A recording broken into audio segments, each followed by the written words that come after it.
आइए मंगलाचरण के माध्यम से प्रारंभ करते हैं। नमो अरिहंताणं नमो सिद्धाणं नमो आयर्याणं नमो उवज्जायाणं नमो लोय सौवसाहूणम्। पंच परमेष्ठी भगवान की जय। द्वादशांग जिनवाणी माता की जय। संत शिरोमणि आचार्य भगवंत 108 श्री विद्यासागर जी महाराज की जय। परम पूज्य गुरुदेव मुनिपुंगव श्री 108 सुधा सागर जी महाराज की जय। अढ़ाई दीपस्थ समस्त मुनिराजों की जय।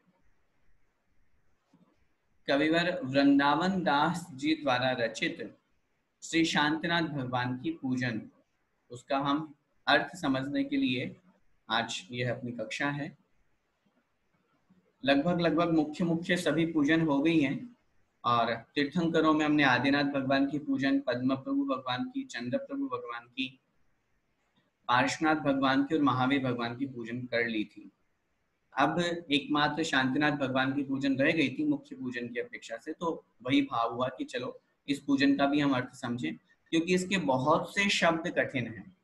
मैंने भी जब इस पूजन को आप लोगों के बीच रखने से पहले पूर्व तैयारी की, देखा तो मुझे भी कुछ शब्दों के अर्थ ढूंढने पड़े। तो इसलिए बहुत अच्छी पूजन है, मन बहुत लगता भी है। कुछ शब्द ऐसे हैं जिनका अर्थ जानना अपन को जरूरी है, तो इसलिए आप सभी लोग बहुत अच्छी तरह से इस पूजन के अर्थ को समझेंगे, ताकि और अच्छे भावों के साथ में अपन भगवान के श्री चरणों के करीब पहुंच सके। देखिए एक साथ बोल देंगे, क्योंकि हिंदी है तो रिपीट करने की जरूरत यहाँ नहीं लगेगी। बोलिए। या भव कानन में चतुरानन पाप पनानन घेरी हमेरी आत्म जानन मानन ठानन वानन होन दई शठ मेरी तामद भानन आप ही हो यह छानन आनन आनन टेरी आन गही शरणागत को अब श्रीपत जी पत राखहु मेरी। अर्थ देखिए, या भव कानन, या मतलब इस, या मतलब इस, भव कानन, भव मतलब भव संसार, और कानन का मतलब होता है जंगल, संसार रूपी जंगल में, या भव कानन में। या मतलब इस भव कानन अर्थात संसार रूपी जंगल में चतुरानन, चतुर आनंद, चतुर माने चार है, आनंद जिनके, आनंद का मतलब होता है मुख। भगवान जब समूह शरण में विराजमान होते हैं तब उनकी चारों दिशाओं में मुख होते हैं, तो ये भगवान की विशेषता है चतुरानन। हे जिनेन्द्र देव, हे भगवान, इस संसार रूपी जंगल में पाप पनानन, पनानन का मतलब होता है शेर, सिंह। पनानन का तात्पर्य शेर या सिंह। पाप रूपी पनानन, पाप रूपी शेर ने घेरी हमेरी, घेरी मतलब घेर लिया है, हमेरी मतलब हमको। हे भगवान चतुरानन, ये हो गया संबोधन। हे चतुरानन, हे चतुर्मुखी जिनेन्द्र देव। देखिए वास्तव में तो भगवान का मुख एक ही दिशा में होता है, उत्तर या पूर्व में, लेकिन ये समवसरण का अतिशय होता है कि उनका मुख चारों दिशाओं में दिखाई देता है। तो इसी भावना के साथ में अपन भगवान को चतुर्मुखी कहते हैं। ये वास्तव में भगवान के चतुर्मुखी होने का प्रमाण है। अन्य धर्म वाले या जैनेतर हिंदू धर्म वाले जो ब्रह्मा को चतुर्मुखी कहते हैं, उसके पीछे तो उनके ध्यान भंग होने की अप्सरा वाली कहानी है। अपने यहाँ ऐसा नहीं है, अपने यहाँ तो निर्गंथ दिगंबर मुनि अवस्था और वीतराग अवस्था, केवल ज्ञान रूप अवस्था की चर्चा। तो यहाँ पर हे चतुरानन, हे चतुर्मुखी भगवान, या भव कानन में अर्थात इस संसार रूपी अटवी जंगल में पाप पनानन पाप रूपी शेर ने घेरी हमेरी, हमको घेर रखा है। पाप रूपी शेर ने हम मेरे को, मैं जा रहा हूं जंगल में, अब जंगल की यहाँ क्यों चर्चा की कि जंगल में और कोई रास्ता नहीं है और सामने से शेर आ गया। ऐसी स्थिति में क्या किया, आत्म जानन मानन ठानन, आत्म मतलब आत्मा को, ध्यान से, जानन अर्थात मैंने नहीं जाना। अब पाप रूपी शेर ने मुझे घेर रखा है, मतलब मैं पापों में फंसा हुआ हूं। भावार्थ क्या लगाना अपन को, मैं पापों में फंसा हुआ हूं, और पापों में फंसे होने के कारण से क्या हुआ, मैंने अब तक आत्म जानन आत्मा को नहीं जाना, आत्म मानन आत्मा के ऊपर श्रद्धा नहीं किया। जानन का मतलब ज्ञान, नहीं जाना, मानन का मतलब श्रद्धान, मैंने आज तक आत्मा के ऊपर विश्वास ही नहीं किया, और आत्म ठानन आत्मा के लिए कोई आचरण नहीं किया। ठानन का मतलब चारित्र, जानन से लगाना ज्ञान अर्थात जाना नहीं, मानन श्रद्धान अर्थात श्रद्धान विश्वास नहीं किया, और ठानन अर्थात आचरण भी नहीं किया, चारित्र भी नहीं लिया। ठीक है। वानन होन दई शठ मेरी, वानन और होने लगी, होन दई अर्थात होने लगी, शठ मेरी, शठ माने मूर्ख, आत्मा को इस पाप रूपी शेर ने मुझे घेर रखा है, और पाप रूप प्रवृत्ति होने से क्या हुआ, मैं आत्मा को न जान पाया, न श्रद्धान कर पाया, और ठानन और न तद्रूप आचरण कर पाया। वानन बल्कि, वानन का मतलब और बल्कि, और अपितु क्या हुआ, होन दई शठ मेरी, होन दई मतलब होने दी, शठ मतलब मूर्ख, शठ का मतलब क्या होता है, मूर्ख, मेरी मतलब मेरी, मेरी आत्मा को और मूर्ख होने दिया और मूड बना दिया, क्योंकि आत्मा को तो जान नहीं पाया, और आत्मा को नहीं जानने के कारण से पाप रूप फंसा रहा, और पाप रूप फंस करके और मैं अपने आप को, अपनी आत्मा को मूर्ख बनाता रहा, आत्मा का कल्याण नहीं कर पाया।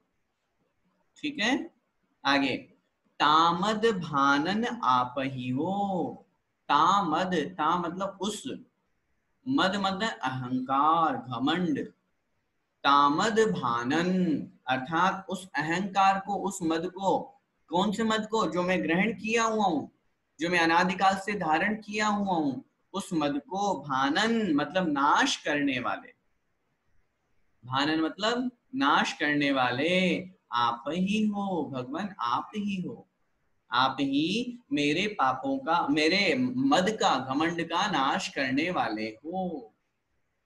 यह छानन आनन आनन टेरी, ध्यान से, यह मतलब यह, छानन मतलब जान करके, यह बात, कौन सी बात, कि भगवान इस मद को, इस घमंड को, इस पाप को नाश करने वाले आप ही हो। यह मतलब इस बात को, छानन मतलब जाना, मैंने छान लिया अच्छी तरह से, अपन बोलते ना, मैंने सब जग छान लिया, सब जगह देख करके आ गया, ताकि मेरे को कहीं कुछ भी नहीं मिला, आपके पास ही मुझे एक ऐसा दरबार मिला भगवान आप ही, जहां मैंने ये जाना कि मेरे पापों का नाश करने वाले भगवान आप ही हो। यह छानन, यह जान करके, आन न, और क्या जाना मैंने, आन न, आन मतलब अन्य और कोई, न मतलब नहीं कर सकता, जो मेरे पापों का नाश, मेरे मद का भंजन, मेरे अहंकार का नाश आप करोगे, वह आन न, आन मतलब अन्य, न मतलब नहीं कर सकते, अन्य जो संसार के जो रागी द्वेषी मिथ्या देवी देवता हैं, ये मेरे उस पाप का नाश, मेरे उस मद का घमंड का नाश नहीं कर सकते। इसलिए आनन टेरी, आनन मतलब आकर के, आपके श्री चरणों में आकर के, टेरी मतलब टेर रहा हूं, टेर रहा हूं का तात्पर्य बोल रहा हूं, पुकार रहा हूं। बहुत अच्छी लाइन है, फिर से देखिए तीसरी लाइन, तामद भानन आप ही हो, हे भगवान, तामद उस मद को, उस अहंकार को, भानन अर्थात नष्ट करने वाले आप ही हो, आप ही हो भगवान। यह छानन, ये बात मैंने छान ली, सब जगह देखा है हमें। क्या देखा है कि उस मद को, उस घमंड को, उस पाप को नाश करने वाले आप ही हो, आन न, अन्य और कोई नहीं है। क्योंकि अन्य जितने भी संसार के देवी देवता हैं वे तो खुद संसार में फंसे हुए हैं, वे तो खुद पाप कर रहे हैं, वे तो खुद घमंड में चूर बैठे हुए हैं। वे मेरा क्या घमंड दूर करेंगे, वो मेरा क्या पाप नष्ट करेंगे? वो तो भगवान आप ही हो। इसलिए आनन टेरी, आनन मतलब आकर के, आपके समीप में आकर के, आपके पास में आकर के, टेरी अर्थात टेर रहा हूं, कह रहा हूं, बोल रहा हूं। इसलिए हे भगवान, आन गही शरणागत को, आन गही आ गया हूं, अब मैं जो शरणागत हूं, शरण में आया हुआ, शरणागत का मतलब शरण में आया हुआ, मैं जो शरण को प्राप्त हुआ हूं, आन गही शरणागत को, शरण में आए हुए को, अब मतलब अब श्रीपत जी, श्री भगवान जिनेंद्र देव जी, श्रीपत जी अर्थात श्री से जो युक्त है, ऐसे श्रीपत जी अर्थात, या पत शब्द का तात्पर्य शर्म होता है ना, पत शब्द का तात्पर्य शर्म होता है, लेकिन जब श्रीपद जी के साथ में लग जाएगा तो श्री मतलब अंतरंग और बहिरंग लक्ष्मी से युक्त जो है, और सुख रूपी शर्म, शर्म के अर्थ एक लज्जा भी होता है और एक शर्म का मतलब सुख भी होता है। तो यहाँ भगवान के लिए सुख लगाना, जो परम सुख स्वरूपी है, ऐसे है भगवान, पत राखूं मेरी, पत का मतलब लाज, राखूं मेरी, रख लीजिए मेरी, हे भगवान मेरी लाज रख लीजिए, मैं आपके श्री चरणों में आया हूं, अब मेरी लाज आपके ही हाथों है। नीचे की लाइन फिर से देखो, आन गही शरणागत को, हे भगवान मैं आ गया हूं, ग्रहण कर ली है मैंने आपकी शरण, इसलिए आए हुए को, हे श्रीपति जी, हे जिनेंद्र देव, अब पत राखूं मेरी, मेरी लज्जा रख लीजिए, मेरी लाज रख लीजिए, अर्थात मुझे अपने शरण में रख लीजिए, ग्रहण कर लीजिए। ठीक है, एक बार पूरे चारों लाइन का अर्थ देखें ध्यान से। इस संसार रूपी जंगल में हे चतुर्मुखी जिनेंद्र देव, पाप रूपी शेर ने हमें घेर रखा है, हमें घेरा हुआ है,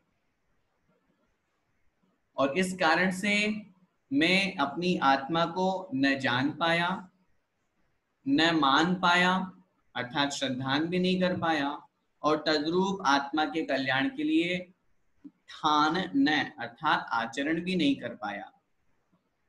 वानन बल्कि और क्या हुआ, इन पाप ने क्या किया, होन दई शठ मेरी, अर्थात मेरी बुद्धि को, मेरी आत्मा को शठ ही बना दिया, मूर्ख ही बना दिया, मूढ़ बना दिया। इस मद को, इस अहंकार को नष्ट करने वाले भगवान आप ही हो। यह छानन अर्थात जाना मैंने, समझा मैंने, इसलिए आनन अर्थात अन्य और कोई नहीं है जो इस अहंकार को, इस पाप को नष्ट करने में समर्थ हो। यह जान करके आनन टेरी, हे भगवान मैं आपके समीप में आकर के, टेरी अर्थात टेर रहा हूं, बोल रहा हूं, कह रहा हूं, विनती कर रहा हूं, प्रार्थना कर रहा हूं। हे भगवान, हे श्रीपद जी, हे जिनेंद्र देव, आए हुए इस शरणागत की अब आप लाज रख लीजिए, अर्थात मेरी बात को आप स्वीकार कर लीजिए। अपन बोलते ना मेरी लाज रख लेना भाई, मेरी बात रख लेना, तो वही बात अपन क्या चाहते हैं, मैं बस आपके चरणों में आया हूँ, मेरे पाप मद ये सब नष्ट हो जाए, ये भावना अपनी यहाँ पर रखिए। ओम ह्रीम श्री शांतिनाथ जिनेंद्र अत्र अवतर अवतर संभोषठ इति आह्वानम, इस तरह से तीनों बोलना चाहिए, सरल है। आगे देखिए, हिमगिरिगत गंगा धार अभंगा, प्रासुक संगा भरी भृंगा, चर जन्म मृतंगा, नाशी अघंगा, पूजी पदंगा मृदुहिंगा, श्री शांति जिनेशम नुत्य शक्रेशम, वृषचक्रेशम चक्रेशम, हनि अरि चक्रेशम, हे गुणधेशम दयामृतेशम, क्लेशम। अर्थ देखिए, हिमगिरिगत गंगा। हिमगिरी, हिमगिरी का मतलब हिमवन पर्वत, गत मतलब से प्राप्त, गंगा मतलब गंगा नदी। गंगा कहाँ से निकली है? हिमवन पर्वत से, है ना। 7 क्षेत्र में भरत क्षेत्र के ऊपर सबसे पहले कौन सा पर्वत है? हिमवन पर्वत। उस हिमवन पर्वत पे जो पद्म नाम का तालाब, उससे गंगा और सिंधु, ये 2 नदियां इस तरह से निकलती। तो गंगा नदी के जल की, शुद्ध जल, प्रासुक जल की बात चल रही है। तो हिमगिरिगत गंगा, उस हिमवन, गिरी माने पर्वत, उस हिमवन पर्वत से जो गत माने प्राप्त हुई है, निकली है, ऐसी गंगा नदी। धार अभंगा, जिसकी धारा कैसी है? अभंगा, बिना टूटी हुई, अर्थात निरंतर प्रवाहमान। भंग माने टूटना, गेप होना, अंतर पड़ना, और अभंग का मतलब निरंतर प्रवाहमान, जो निरंतर पानी निकल रहा है। ऐसा एक भी समय नहीं हुआ कि हिमवन पर्वत, उस तालाब से गंगा नदी बीच में रुक गई हो, बहुत तेज गर्मी पड़ी हो तो नदी सूख गई हो, ऐसा कभी हुआ? कभी नहीं हुआ। धार अभंगा, जिसकी धारा निरंतर है, अभंग, बिना टूटी हुई है, बिना गेप की है।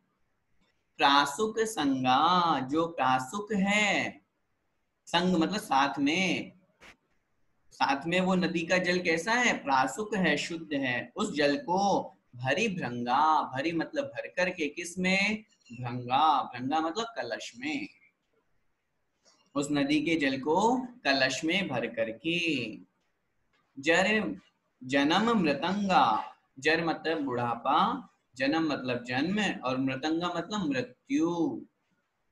जन्म, जरा और मृत्यु के नाशी अघंगा, नाश मतलब नाश करना, और साथ में किसको? अघंगा, अघंगा का मतलब पाप, हिंसा, झूठ, चोरी, कुशील और परिग्रह, ये 5 पाप, और जन्म, जरा, मृत्यु के विनाश करने के लिए। पूज पदंगा मृदुहिंगा, पूजी मतलब पूजता हूँ, पूजा करता हूँ, पदंगा मतलब चरणों की, पदों की। हे भगवान, आपके चरणों की पूजा करता हूँ, कैसे? मृदुहिंगा, अर्थात कोमल हृदय से। मृदु मतलब कोमल, हिंगा मतलब हृदय से। मैं कोमल हृदय से भगवान आपके चरणों की पूजा करता हूँ। समझ में आया? फिर से देखिए, हिमवन पर्वत से निकली हुई गंगा नदी, जिसकी धारा निरंतर प्रवाहमान है, अर्थात बिना टूटी हुई है, साथ में अर्थात जो प्रासुक जल से युक्त है, ऐसे उस जल को भरी भृंगा अर्थात कलश में भर करके। जर जन्म मृतंगा, अर्थात जरा, वृद्धावस्था, जन्म अर्थात जन्म, और मृतंगा मतलब मृत्यु, जन्म जरा मृत्यु के नाश अघंगा, नाश करके। अघंगा मतलब अघ माने पापों का भी नाश करके, करने के लिए। पूज पदंगा मृदुहिंगा, अर्थात भगवान में मृदु अर्थात कोमल हृदय से, बड़े विनय भाव से आपके पदों की पूजा करता हूँ, आपके चरणों को पूजता हूँ। कैसे हैं शांतिनाथ भगवान? श्री शांति जिनेशम, श्री शांतिनाथ जिनेन्द्र देव, नुत शक्रेशम, नुत मतलब झुके हुए हैं, शक्र ईशम, शक्र का मतलब होता है इंद्र, ईश माने स्वामी, इंद्रों के स्वामी मतलब बड़े बड़े इंद्र भी। शांतिनाथ भगवान जिनके चरणों में बड़े बड़े इंद्र भी क्या हो रखे हैं? झुके हुए हैं। किन्हीं किन्हीं पुस्तकों में नुत नाकेशम भी मिलता है, दोनों अर्थ ठीक है। जब नुत नाकेशम होगा तो वहां क्या अर्थ लगाएंगे? नुत मतलब झुके हुए हैं, नाकेश, नाक, ईश, नाक का मतलब होता है स्वर्ग, और नाक के ईश मतलब स्वर्ग के जो स्वामी है, मतलब कौन हुए? देवतागण, अर्थ वही है। इसलिए दोनों में से कोई सा भी शब्द बोल सकते हैं, नुत शक्रेशम अथवा नुत नाकेशम, ठीक है। श्री शांतिनाथ भगवान कैसे हैं? जिनके चरणों में इंद्रगण देवतागण झुके हुए हैं। वृष चक्रेशम, वृष का मतलब होता है धर्म, चक्र मानी चक्र, धर्म चक्र को जो ईशम धारण किए हुए हैं, स्वामी हैं। भगवान जब समूह शरण में विहार करते हैं एक स्थान से दूसरे स्थान पे, तो धर्म चक्र सबसे आगे आगे चलता है। ये विशेषता है भगवान के विहार की, और भगवान के द्वारा धर्म का प्रचार प्रसार किया गया है। तमोसरण में भी भगवान जहाँ विराजमान होते हैं उसके नीचे पहली कटनी पर चारों दिशाओं में धर्म चक्र यक्ष लेकर के खड़ा रहता है। जो 24 आरो वारा होता है ना, वो धर्म चक्र कहलाता है। तो वृष चक्रेशम अर्थात धर्म रूपी चक्र के जो ईश्वर हैं, स्वामी हैं। फिर है चक्रेशम, चक्रवर्ती जो हैं, जो सामान्य चक्र के स्वामी हैं। यहाँ चक्रेशम से चक्रवर्ती लगाना, क्योंकि शांतिनाथ भगवान चक्रवर्ती भी रहे हैं इसलिए। फिर आगे क्या करें, हनि अरिचक्रेशम, हनि मतलब नष्ट कर दिया है, अरि मतलब शत्रुओं को, चक्र माने समूह है। अब यहाँ देखो एक शब्द के अनेक अर्थ होते हैं, चक्र का मतलब समूह लगाना है। अब यहाँ पे अरिचक्रेशम, अरि माने शत्रुओं का, चक्र माने समूह को जो नष्ट करने वाले स्वामी हैं। हनि माने नष्ट करने वाले। चार घातिया कर्म, जीव के शत्रु तो है कर्म, तो जो कर्मों का, कर्म रूपी शत्रुओं के समूह का नाश करने वाले हैं। हे गुणधेशम, हे गुणों को धारण करने वाले। गुणधे, गुणध ईशम, गुण को ध मतलब धारण करने वाले जो स्वामी हैं, भगवान हैं। हे गुणधेशम, हे गुणों को धारण करने वाले जिनेन्द्र देव। दयामृतेशम, दया रूपी अमृत के जो स्वामी हैं, करुणा के जो अवतार हैं, प्रत्येक प्राणी पर, प्रत्येक भी जीव पर जो दया और करुणा करते हैं। मक्रेशम, और जो कामदेव हैं। मक्रेश, मक्रेश का मतलब होता है मकरध्वज अर्थात कामदेव। शांतिनाथ भगवान 3 पद के धारी थे। कौन कौन से, तीर्थंकर, चक्रवर्ती और कामदेव। तो तीर्थंकर की भी वंदना हो गई, कामदेव का भी कथन हो गया, और साथ में चक्रवर्ती का भी। अब देखिए कितना सुंदर अर्थ निकला ना। अब तक अर्थ के बिना बस बोल लेते थे, पता नहीं चक्रेशम, खग्रेशम, नक्रेशम, मक्रेशम, अर्थ ही नहीं पता था। अब अर्थ जान लिया तो अब बहुत अच्छा मन भी लगेगा और एक एक शब्द पे अपना माइंड जाएगा। देखिए फिर से देखिए, श्री शांतिनाथ भगवान जिनके चरणों में देवतागण इंद्रगण झुके हुए हैं, झुके रहते हैं, जो धर्म रूपी चक्र के स्वामी हैं, जो चक्रवर्ती हैं, चक्रेशम का मतलब चक्रवर्ती हैं, जिन्होंने अरिचक्रेशम अर्थात कर्म रूपी शत्रुओं को हानि मतलब नाश कर दिया है समूह को। हे गुणधेशम, हे गुणों को धारण करने वाले, अनंतानंत गुणों के जो भंडार हैं। दयामृतेशम, दया रूपी अमृत के जो स्वामी हैं, करुणा जिनके पग पग पर झलकती है ऐसे, और जो मक्रेशम अर्थात कामदेव भी रहे ऐसे श्री शांतिनाथ भगवान, मैं आपकी जन्म जरा मृत्यु के लिए पूजा करता हूँ। इस प्रकार इस पहले छंद में, पहले में यहाँ पर जल की कथन में भाग है। आगे देखिए, वर बावन चंदन कदली नंदन, घन आनंदन सहित घसो, भवताप निकंदन एरानंदन, वंदी अमंदन चरण बसो। आगे की 2 पंक्तियां तो समान है। देखिए, वर बावन चंदन, अब हम भगवान के श्री चरणों में क्या लेके आए हैं, चंदन। कैसा है वो, वर बावन चंदन, वर माने उत्कृष्ट श्रेष्ठ, बावन चंदन, 52 नाम का चंदन। बताया था मैंने पहले भी, जैसे मलियागिरी का चंदन, ऐसे 52 चंदन प्रसिद्ध है ये 52 चंदन। वर बावन चंदन, कदली नंदन, कदली, कदली नंदन का मतलब होता है कपूर, कदली नंदन का अर्थ होता है कपूर। वर बावन चंदन कदली नंदन, कदली नंदन का मतलब कपूर। घन आनंदन सहित घसो, घन मतलब घने, आनंदन मतलब आनंद के, सहित मतलब साथ में, घसो मतलब घिसो। मैं कैसा चंदन लाया हूं, जो उत्कृष्ट 52 चंदन है और उसके साथ में कपूर मैंने मिलाया है, और घन आनंदन बड़े आनंद के साथ में भगवान घिसो में घिस रहा हूं, घिस कर लाया हूं। किसके लिए, क्यों लाया हूं मैं चंदन, भवताप निकंदन, भवताप संसार रूपी ताप को निकंदन माने नाश करने के लिए, समाप्त करने के लिए। एरानंदन, शांतिनाथ भगवान के पिता का नाम क्या था? माता का नाम एरा माता है ना।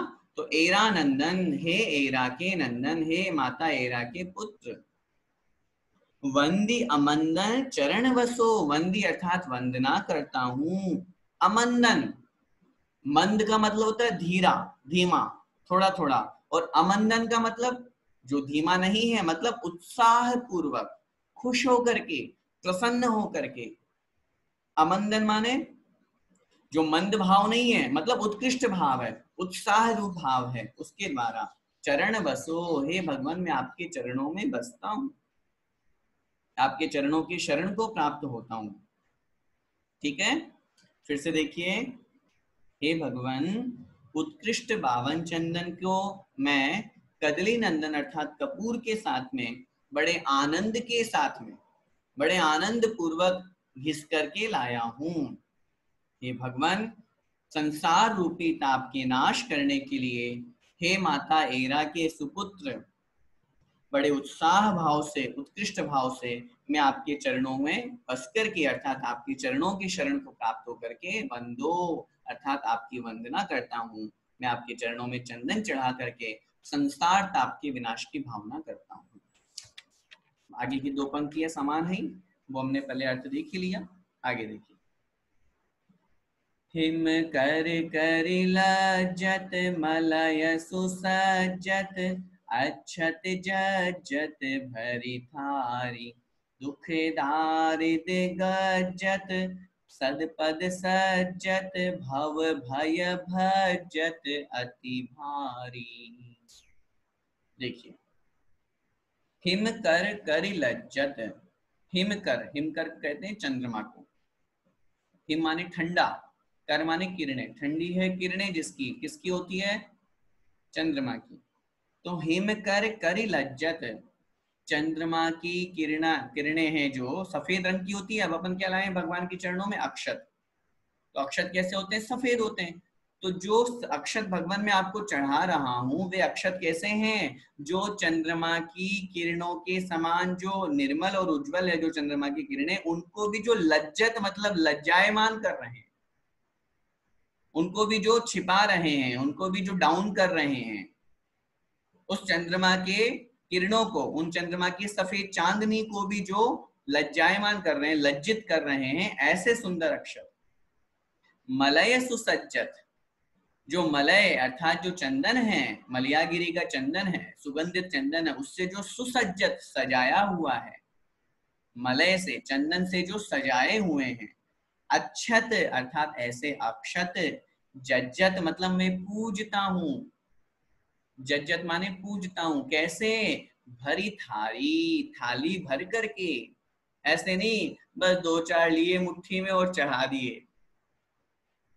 चढ़ाते तो इतना ही है, लेकिन भावों से तो ये भाव रखो, मैं थालियां भर भर के भगवान के श्री चरणों में चढ़ा रहा हूँ। कमी थोड़ी ना है क्या किसी के पास कमी? कि नहीं भाई मैं तो गरीब आदमी हूँ भगवान, मैं आपको नहीं चढ़ा सकता। हम द्रव्य से गरीब हो सकते हैं, लेकिन भावों से कभी नहीं, कभी नहीं। और जितना हमारे पास में है सब भगवान की कृपा है। ये कभी नहीं सोचना कि अगर मैं आज भगवान को चढ़ा दूंगा तो मैं क्या खाऊंगा, ये कभी नहीं सोचना। आज मेरे पास में कमी है, मैं भगवान को थोड़ा कम द्रव्य चढ़ाऊं, थोड़ा कम ले जाऊं, कभी नहीं सोचना। आप जितना लेके जाएंगे उसका अनंत गुना हमको फल मिलेगा, अनंत गुना वापस लौट करके आएगा। इसलिए कभी भी भगवान के दरबार में, कभी भी चढ़ाने में, दान देने में, कभी किसी भी प्रसंग में कोई भाव कभी नहीं रखना चाहिए। अपने खूब जहां जिनसे मिला है वहां उनको हमें वापस समर्पण करने का भाव रखना चाहिए। और भावों को तो हमेशा उत्कृष्ट बनाना ही बनाना है, भावों में क्या कमी रखना। भरी थाली, भगवान में थाली भर करके लाया हूं। और क्या प्रार्थना कर रहा हूं, क्या चाहता हूं? दुख दारिद्र गज्जत, दुख और दारिद्र को भगवान गज्जत अर्थात आप नाश करने वाले हैं, विनाश करने वाले हैं। दारिद्र भी एक दुख है, गरीबी भी एक दुख है, वो तो है ही, लेकिन उसके साथ में दुख को भी अलग ले लिया, दोनों अर्थ अपन लगा सकते हैं। दुख रूपी दरिद्रता का जो नाश करने वाले हैं, अथवा दुख और दरिद्रता का जो नाश करने वाले हैं। सदपद सज्जत, सत मतलब सच्चे अच्छे, पद मतलब पदों में, सज्जत मतलब सजाता हूँ चढ़ाता हूँ। सदपद सज्जत, सत मतलब जो सच्चे चरण हैं, संसार में वीतरागी भगवान के चरण ही सच्चे चरण हैं, उनके चरणों में मैं भगवान ये अष्टद्रव्य ये अक्षत चढ़ा रहा हूं। भाव भय भज्जत, कैसे हैं आप? भाव मतलब संसार, भय माने डर, भज्जत माने नाश करने वाले हैं।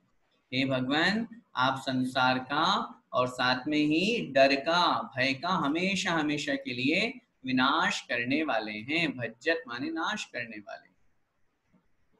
अति भारी, अति भारी अत्यधिक रूप से, अति भारी का भावार्थ लगाना है अत्यधिक रूप से, अर्थात सारे के सारे जितने भी दोष हैं, चाहे वो संसार का दोष हो, चाहे वो भय सताए, राग द्वेष मद लोभ मोह, कितने भी दोष हो, उन सभी दोषों को, उन सभी पापों को आप भगवान हमेशा हमेशा के लिए नष्ट करने वाले हैं। ठीक है, फिर से देखिए दोनों लाइनों का अर्थ। चंद्रमा की किरणों को भी जो लज्जित करने वाले हैं, मलय से जो सुसज्जित हैं, सजाए हुए हैं, ऐसे अक्षत से भगवान मैं पूजता हूँ, थाली भर करके, ऐसे अक्षत थाली भर के आपके श्री चरणों में लाया हूँ और आपके चरणों की पूजा करता हूँ। मेरे दुख और दारिद्र्य को आप नाश करने वाले हैं। आपके सच्चे श्री चरणों में मैं ये अक्षत सजा रहा हूँ अर्थात चढ़ा रहा हूँ। हे भगवान, अति भारी अत्यधिक उत्साह भाव से भर करके, अति भारी मतलब अत्यधिक उत्साह भाव से भर करके जो मैं आपकी पूजा करता हूँ भगवान, आप भव भय भज्जत, संसार और भय डर को आप विनाश करने वाले हैं। आपके श्री चरणों की मैं पूजा करता हूँ। आगे, मंदार सरोजम कदली जोजम कुंज भरोजम मलय भरम भरी कंचन थारी तुमडिग धारी मदन विदारी धीर धरम। अब पुष्प हम भगवान के श्री चरणों में लाए हैं। कैसे हैं पुष्प? मंदार सरोजम, मंदार सरोज माने कमल, जो मंदार जाति के पुष्प हैं, है ना, अपन ने कल्प वृक्ष पढ़े थे ना, मंदार सुंदर नमेरु सुपारी जात है, भक्तामर जी में अपन पढ़ते भी हैं। तो मंदार जाति के जो कल्प वृक्षों से मिलने वाले पुष्प ऐसे मंदार पुष्प। सरोजम अर्थात जो कमल के पुष्प हैं, सरोज, सरोज का मतलब होता है कमल। कदली जोजम अर्थात कदली माने होता है केला, बनाना, वहां उससे जो प्राप्त पुष्प होते हैं, तो जो केले के पुष्प हैं तद्रूप भाव को अपन को ग्रहण करना है। पुंज भरोजम मलय भरम, पुंज का मतलब समूह, या पुंज का मतलब वो अक्षत वाला पुंज नहीं लगाना, पुंज का मतलब समूह। भरोजम मतलब भर करके लाया हूं। कैसे? मलय भरम, जो मलय से युक्त है, मलय का तात्पर्य सुगंध, जो जैसे मलयागिरी का चंदन सुगंध देता है, ऐसे उस मलय मतलब सुगंध से जो भरे हुए हैं, ऐसे पुष्पों के समूह को भगवान में भर करके लाया हूं। कैसे हैं जो पुष्प? मंदार जाति के हैं, कमल के हैं, कदली से प्राप्त हुए हैं, ऐसे अनेक पुष्पों को भर करके जो कि सुगंध से भरे हुए हैं, परिपूर्ण हैं, ऐसे पुष्पों के समूह को मैं आपके चरणों में लाया हूं। कैसे? भरी कंचन थारी, भरी मतलब भर करके, किसमें? कंचन की थाली में, सोने के थाल में उन पुष्पों को भर करके। तुम डिग धारी, हे भगवान तुम मतलब आपके, डिग माने चरणों के समीप, धारी मतलब धरता हूँ, रखता हूँ, चढ़ाता हूँ, आपके चरणों के समीप चढ़ाता हूँ। हे भगवान आप कैसे हैं? मदन विदारी, मदन मतलब काम वासना, इच्छाएं, उनके आप विदारी मतलब नाश करने वाले हैं। धीर धर्म, और धीर वीर धैर्य को धारण करने वाले हैं। शांतिनाथ भगवान कैसे हैं आप मदन अर्थात घमंड को, सॉरी मदन मतलब जो काम वासना है, इच्छा है, उसको आप विदारण अर्थात नाश करने वाले हैं। और धीर धर्म, धीरता को, धैर्य को धारण करने वाले हैं। अपन लोगों के पास में पेशेंस नहीं होता ना किसी भी चीज का, तो भगवान को देखिए, भगवान अनादि काल से अनंत काल तक एक ही स्थान पर बैठे हुए हैं, इससे ज्यादा और क्या पेशेंस चाहिए भगवान से, हैं? भगवान को वीतराग अवस्था प्राप्त हो गई और सिद्धालय में भी भगवान विराजमान है। वो किंचित मात्र भी कोई आशा नहीं, कोई इच्छा नहीं, कोई उनके मन में विकल्प नहीं।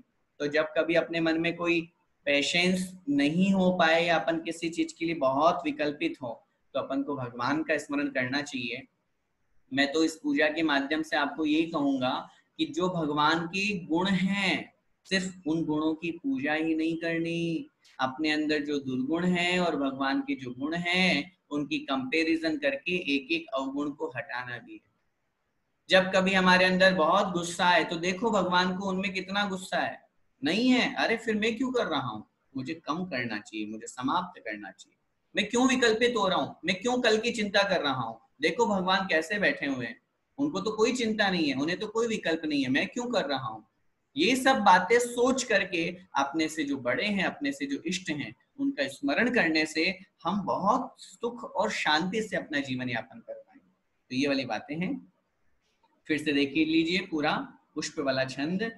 मंदार जाति के पुष्प, सरोजम अर्थात कमल, कदली जोजम कैले से उत्पन्न प्राप्त पुष्प, ऐसे उन पुष्पों को जो कि सुगंध से भरे हुए हैं, उनको मैं उनका पुंज मतलब समूह को भर करके कंचन के थाल में अर्थात सोने की थाली में भर करके, हे भगवान आपके श्री चरणों में समीप में ला करके चढ़ाता हूँ। आप धीरता को धारण करने वाले और मदन अर्थात काम वासना इच्छा का नाश करने वाले हैं, और उसी भावना के साथ में मैं आपके श्री चरणों में ये पुष्प समर्पित करता हूँ। ठीक है, आगे देखिए। पकवान नवीने पावन कीने, षट रस भीने सुखदाई, मन मोदन हारे क्षुधा विदारे, आगे धारे गुण गाई। अब हम भगवान के श्री चरणों में नैवेद्य लाए हैं। पकवान नवीने, नवीने मतलब नए नए, ताजा ताजा, अभी अभी के बनाए हुए पकवान हम चरणों में लाए, जो कि कैसे हैं, ऐसे ही पकवान नहीं है, वो ऐसे नहीं बने हुए, पावन कीने, उनको पावन करके लाया हूं, पवित्र करके लाया हूं। जीव रहित हैं वे, जीव नहीं उनमें किंचित मात्र भी, पावन कीने भगवान मैंने उनको पवित्र किया है। षटरस भीने, छह रस उसमें मिले हुए हैं। ऐसा नहीं है कि बस मात्र ऐसा ही हो गया, खुद के खाने में जैसे हम षटरस मिश्रित भोजन करते हैं, ऐसे ही षट रसों से जो भीन है मतलब सहित हैं, युक्त हैं, और सुखदाई सुख देने वाले हैं। ऐसे पवित्र और बहुत अच्छे पकवान भगवान मैं आपके श्री चरणों में लेके आया हूं। फिर से देखिए, पकवान नवीने अर्थात नवीने नए नए पकवान, नए नए अभी अभी के बनाए हुए खाद्य सामग्री, जिनको पावन बना करके अर्थात अचित्त करके, और क्या आगे षट रसों से युक्त करके, और सुखदाई अर्थात जो सुख देने वाले हैं। मन मोदन हारे, क्या कह रहे हैं, मन मोदन हारे अर्थात मन को जो क्या करने वाले हैं, मोदन हारे अर्थात आकर्षित करने वाले हैं। मन मोदन हारे, मन को जो अनुमोदित करने वाले हैं, प्रसन्न करने वाले हैं और आकर्षित करने वाले हैं। क्षुधा विदारे, क्षुधा, क्षुधा का मतलब तात्पर्य होता है भूख, उस भूख को जो नाश करने वाले हैं, ऐसे नैवेद्य को भगवान आगे धारे आपके आगे में चढ़ाता हूं। कैसे, गुण गाई, गुण गा करके, आपका गुणानुवाद करके, आपकी स्तुति करके भगवान मैं आपके श्री चरणों के आगे चढ़ाता हूं। फिर से देखिए, हे भगवान नए नए ताजा ताजा पकवान आपके श्री चरणों में बिल्कुल पावन करके अर्थात पवित्र करके और छह रसों से युक्त करके सुख देने वाले जो हैं, ऐसे उन नैवेद्य को, उन सामग्री को मैं आपके श्री चरणों में लाया हूं। जो कि मन को अनुमोदित करने वाले हैं, और हारे मतलब आकर्षित करने वाले हैं, जो भूख को नाश करने वाले हैं, ऐसे नैवेद्य भगवान आपके आगे रखता हूँ, आपके आगे चढ़ाता हूँ, गुण गाई, गुणों को गा करके, आपका गुणानुवाद करते हुए, आपकी स्तुति करते हुए, आपकी वंदना करते हुए भगवान मैं आपके श्री चरणों में इस तरह से ये जो नैवेद्य है ये समर्पित करता हूँ। ठीक है, आगे देखिए। तुम ज्ञान प्रकाशे भ्रम तम नाशे, ये विकासे सुख रासे, दीपक उजियारा याते धारा, मोह निवारा निज भासे। अब हम क्या लाए हैं भगवान के श्री चरणों में? दीपक। कैसा होता है दीपक? भगवान आप कैसे हैं? तुम मतलब आप ज्ञान प्रकाशे, ज्ञान रूपी प्रकाश हो। आप केवल ज्ञान को प्राप्त कर लिए तो केवल ज्ञान रूपी प्रकाश के आप पुंज हो। भ्रम तम नाशे, भ्रम मतलब अज्ञान, तम माने अंधकार, अज्ञान रूपी अंधकार को नाश करने वाले हो। भ्रम तम नाशे, अज्ञान रूपी अंधकार को नाश करने वाले हो। ज्ञेय विकासे, ज्ञेय, ज्ञेय का मतलब होता है जानने योग्य। जानने योग्य क्या है? पूरा तीनों लोक और तीनों लोक के अलावा जो अलोक है वो भी, ये सब लोक और अलोक जानने योग्य हैं, और जितना जानने योग्य है उन सबको जो प्रकाशे विकासे मतलब प्रकट कर रहे हैं, जानते हैं, क्योंकि केवल ज्ञान प्राप्त होने के बाद में सिर्फ लोक को ही नहीं अलोक को भी जानते हैं। अलोक कितना है? जितना लोक है उससे असंख्यात गुना अलोक। तो ये मतलब जो जानने योग्य हैं, ऐसे लोक और अलोक को जो विकासे मतलब प्रकट करने वाले, जानने वाले हैं। और कैसे हैं? जो सुख रासे, सुख की भंडार हैं, सुख के समुद्र है। राश, राश का मतलब होता है समूह, जो सुख का समूह स्वरूप है, अर्थात अनंत सुख के भोक्ता है, अनंत सुख को प्राप्त करने वाले हैं। फिर से देखिए, पहली लाइन में भगवान की विशेषता क्या बतलाई? हे भगवान आप ज्ञान रूपी प्रकाश पुंज हैं, अज्ञान रूपी अंधकार को नाश करने वाले हैं, ये मतलब जानने योग्य जो लोक और अलोक है उसको विकसित करने वाले हैं, प्रकट करने वाले हैं, और सुख के भंडार हैं। दीपक उजियारा, इसलिए हे भगवान उजियारा मतलब उजाला करने वाला, प्रकाश फैलाने वाला जो दीपक है, याते मतलब इसलिए, जो ऊपर की लाइन कही ना भगवान की विशेषता, इसलिए जो उजियाला देने वाला है, प्रकाश देने वाला है, ऐसा दीपक धारा मतलब आपके आगे धरता हूं, आपके आगे रखता हूं, चढ़ाता हूं। कैसा है ये दीपक? मोह निवारा, मोह को नाश करने वाला है, मिथ्यात्व को नाश करने वाला है, मोह रूपी अज्ञान रूपी अंधकार को नाश करने वाला है। और कैसा ये दीपक? निज भासे, निज मतलब अपनी आत्मा का ज्ञान कराने वाला है, अपनी आत्मा को भासित कराने वाला है, क्योंकि अभी तक हम अज्ञान रूपी अंधकार के कारण से अपनी आत्मा को नहीं जान पा रहे। और जब केवल ज्ञान प्रकट हो जाएगा या वितराग अवस्था प्राप्त हो जाएगी तो उससे क्या होगा? हम अपनी आत्मा को जान पाएंगे। निज भासे अर्थात हम अपनी आत्मा को जान पाते हैं, जो अपनी आत्मा को प्रकट करने वाला है, बतलाने वाला है। ऐसा दीपक भगवान ने आपके श्री चरणों में लाया। फिर से देखें पूरे छंद का।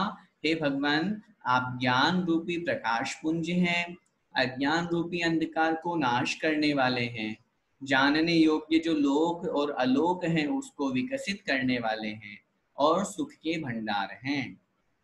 याते मतलब इसलिए, यह उजाला देने वाला अर्थात प्रकाश पुंज जो दीपक है, मैं आपके आगे धरता हूँ अर्थात चढ़ाता हूँ। हे भगवान यह दीपक मोह को नाश करने वाला और अपनी आत्मा को प्रकट करने वाला, प्रकाशित करने वाला, ज्ञान कराने वाला है। ऐसा दीपक मैं आपके श्री चरणों में चढ़ाता हूँ। आगे, चंदन कर पूरम करिवर चूरम, पावक भूरम माहि जूरम, तसु धूम उड़ावे नाचत आवे, अली गुंजावे धीर मधुर स्वरम। अब अपन धूप लेके आए भगवान के चरणों में, जो कि कैसा है, चंदन कर्पूरम करिवर चूरम। चंदन को, कपूर को, करी मतलब करके, वर चूरम अर्थात अच्छी तरह से चूरा। चूरा माने चूर्ण, बारीक बारीक, वर माने अच्छी प्रकार से। हे भगवान, चंदन को और कपूर को वर अर्थात अच्छी तरह से, चूरम करी अर्थात चूरा करके, अर्थात चूर्ण बना करके, बारीक बारीक पीस करके। पावक भूरम, भूरम का तात्पर्य अत्यधिक, जो ज्वाजल्यमान तेज है, ऐसी पावक मतलब अग्नि में। माही मतलब मैं, जुरम मतलब जलाता हूं। पावक भूरम, भूरम माने अत्यधिक, पावक का मतलब होता है अग्नि, अर्थात उस अग्नि में, माही माने मैं, पावक माही अर्थात उस अग्नि में, जुरम अर्थात जलाता हूं, डालता हूं, भस्म करता हूं। तसु धूम उड़ावे, और उसकी धुआं उड़ाता हूं। जैसे ही हम धूप को अग्नि में डालेंगे तो क्या होगा, धुआं उड़ेगी, तो क्या होगा, तसु धूम उड़ावे, हे भगवान उसकी धुआं उड़ाता हूं। नाचत आवे, नाचता हुआ आपके चरणों में आता हूं। दुखी मन से नहीं आता, प्रसन्न मन से मैं धुआं नहीं, प्रसन्न मन से मैं धूप नहीं चढ़ा रहा, बड़ा खुश होकर के, बड़ा प्रसन्न होकर के, नाचता हुआ, गाता हुआ, भक्ति करता हुआ भगवान आपके श्री चरणों में मैं आकर के धूप चढ़ा रहा हूँ। नाचते आवे, और इतनी सुगंधित धूप है, अली गुंजावे मधुर स्वरम। अली मतलब भौरे, गुंजावे मतलब गुंजायमान हो रहे हैं, शब्द कर रहे हैं, आवाज कर रहे हैं। कैसे, मधुर स्वरम, मधुर स्वर में। जिस धूप की सुगंध को प्राप्त करके भौरे मधुर स्वर में आवाज कर रहे हैं, ऐसी धूप को भगवान मैं अग्नि में जलाता हूँ, और उसकी धुआं जब उड़ती है तो ये भावना भाता हूँ कि भगवान जैसे ये धूप जल करके नष्ट हुई है, ऐसे ही मेरे कर्म भी जल करके समाप्त हो जाए। इस भावना के साथ में हम यहाँ पे धूप चढ़ाते हैं। आगे देखिए, बादाम खजूरम दाड़िम पूरम, निम्बुक भूरम ले आयो, तासो पद जज्जो शिव फल सज्जो, निज रस रज्जो उमगायो। हे भगवान, अब मैं आपके श्री चरणों में फल लेके आया हूँ। फल कैसे हैं, कौन कौन से, बादाम अर्थात बादाम है, खजूरम अर्थात खजूर है, छुआरा भी जिससे अपन कहते हैं, दाडिम पूरम, दाडिम का मतलब था अनार, फलों की टोकरी, फलों की थाली लाया हूं जिसमें बादाम है, खजूर है, अनार है। निम्बुक भूरम ले आयो, भूरा माने और अत्यधिक मात्रा में और भी फल, जिसमें निम्बुक, नींबू आदि, नींबू का तात्पर्य नींबू आदि, ले आयो अर्थात लेकर के आया हूं। अब कवि ने यहाँ लिखा है, वैसे सामान्य रूप से अपन लोग नींबू आदि नहीं चढ़ाते हैं, लेकिन फिर भी फल के रूप में उसे ग्रहण कर लिया गया, इसलिए यहाँ उन्होंने लिख दिया है। हे भगवान, बादाम, खजूर, दाड़िम अर्थात अनार आदि, नींबू आदि भगवान मैं भर करके लाया हूँ। तासो पद जज्जो, तासो मतलब उन फलों से, तासो मतलब उनसे, उनसे किन से, उन फलों से, पद जज्जो, पद मतलब चरणों की पूजा करता हूँ। हे भगवान, उन फलों से मैं आपके चरणों की पूजा करता हूँ। शिव फल सज्जो, उससे क्या होता है, मोक्ष रूपी फल सजता है, अर्थात मोक्ष रूपी फल की प्राप्ति होती है। और उन फलों को चढ़ा करके मैं क्या कर रहा हूँ, निज रस रज्जो, निज मतलब अपनी आत्मा के रस में रंजायमान हो रहा हूँ, डूब रहा हूँ। निज रस अर्थात अपनी आत्मा का जो रस है, आत्मा में डूबने का जो आनंद है, उसमें उमगायो अर्थात उमंग से युक्त होकर के मैं डूब रहा हूँ, उमड़ घुमड़ रहा हूँ, अर्थात डुबकी लगा रहा हूँ। किसमें, निज रस रज्जो, अपनी आत्मा के रस में ही। अपनी आत्मा का रस का तात्पर्य क्या है, अपने आत्म स्वरूप को प्राप्त कर लेना। मुनि महाराज जब शुद्धोपयोग में लीन होते हैं तो अपनी आत्मा का अनुभव करते हैं, आत्मा अनुभव करते हैं। ऐसी स्थिति भगवान में फल चढ़ा करके इतना आनंदित हो रहा हूँ, मुझे बाहर से कोई मतलब नहीं है, मैं तो बस अपनी आत्मा में ही आनंद रस में डूब रहा हूँ। ठीक है, क्या मतलब हुआ पूरे छंद का? फल का देखिए, बादाम, खजूर, दाड़िम अर्थात अनार परिपूर्ण भरे हुए, नींबू आदि भगवान मैं आपके श्री चरणों में लाया हूँ। तासो मतलब उन फलों से मैं आपके चरणों की पूजा करता हूँ। शिव फल की मुझे उससे प्राप्ति होती है और मैं फल चढ़ा करके अपनी आत्मा के रस में सज्जित होकर के अर्थात डूब करके उम गायो आपका गुणगान करता हूँ, आपकी स्तुति करता हूँ। हे भगवान, आपके अलावा जब मैं आपकी भक्ति करता हूँ तो आपके अलावा मुझे और कुछ नहीं दिखता है, बस मैं अपनी आत्मा से सीधा आपका संपर्क साधता हूँ और आपकी पूजा भक्ति करता हूँ। आगे अंतिम छंद अर्घ्य का। वसु द्रव्य संवारी तुम डिग धारी, आनंदकारी द्रग प्यारी, तुम हो भवतारी करुणाधारी, याते थारी शरणारी। वसु द्रव्य संवारी, वसु मतलब 8, द्रव्यों को संवारी मतलब संवार करके, सजा करके। हे भगवान, जल से लेकर के फल तक 8 द्रव्यों को सजा करके तुम डिग धारी, तुम मतलब आपके, डिग मतलब चरणों के समीप, धारी मतलब चढ़ाता हूँ, धरता हूँ, रखता हूँ। हे भगवान, 8 द्रव्यों को संवार करके, सजा करके, अब संवारने से दोनों अर्थ लगाना, सजाना भी और शोधना भी। अपन कहते हैं संवारना, शोधना भी, जीव तो नहीं है कहीं, अचित्त है, सब कुछ अच्छा है, और सजा करके आपके चरणों में रखता हूँ, चढ़ाता हूँ। आप कैसे हैं? आनंदकारी द्रव्य प्यारी, ये द्रव्य जो मैं चढ़ा रहा हूँ आनंदकारी, आनंद को करने वाले हैं, सुख प्राप्त कराने वाले हैं, और द्रव्य प्यारी, आंखों को अच्छे लग रहे हैं। जो द्रव्य मैं आपको चढ़ा रहा हूं, ऐसा नहीं कि मुझे पसंद नहीं आ रहे इसलिए आपको चढ़ा दिया। कौन सी वस्तु भगवान को चढ़ाई जाती है? जो अपने लिए अच्छी होती है या घर में जो एक्स्ट्रा रखी होती है।